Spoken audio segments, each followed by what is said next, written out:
大家好，我係鄭瑞。咁而家啱好距離26年嘅 DSE 剩低90日啦。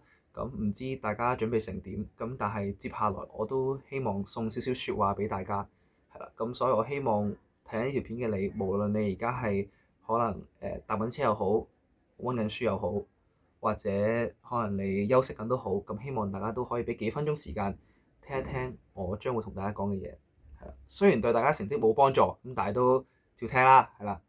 咁今日其實我主要想送俾大家4個字：勇於嘗試。咁喺講之前啦，或者我舉個例子俾大家聽啦。係啦，我唔知你哋有冇人學過游水？咁游水一開始肯定學自由式噶嘛，係咪先？咁喺泳池旁邊咧，硬係會有條柱喎，好似有條欄杆咁樣樣，即係咁樣嗰啲欄杆嗰啲咁樣。咁大家都知學自由式，你個手嘅動作係你第一樣學嘅嘢嘛，係咪先？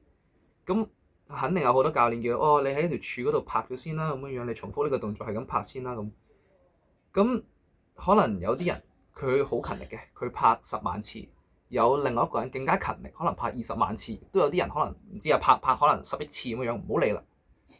但我想講嘅就係你拍幾多次都係冇用，真實反映到你最真實嘅水平就係你跳入池嘅嗰一刻，真係開始要游啦，呢個先係你真實嘅水平。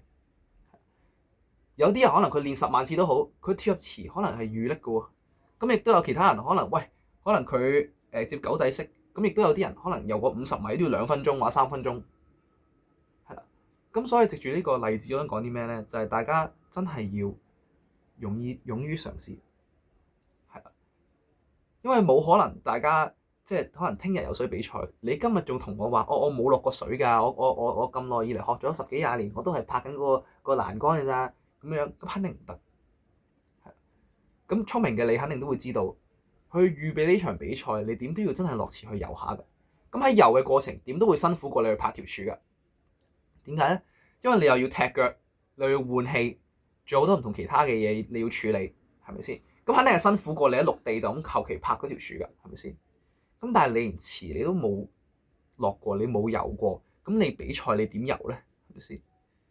咁所以藉住呢個例子，我同大家講㗎啦，就係真係大家真係要開始去做一做 DSE 嘅卷啦，係啦，即係因為大家真係時日冇多，你13年卷啦，13年 past paper 啦，咁大家最少都係6科啦，係咪先？咁乘一乘，你都70幾份卷可以做啦，你都冇計 paper 1、paper 2啊、3啊成嗰啲，咁90日做70幾甚至成100份卷，大家做唔做得切咧？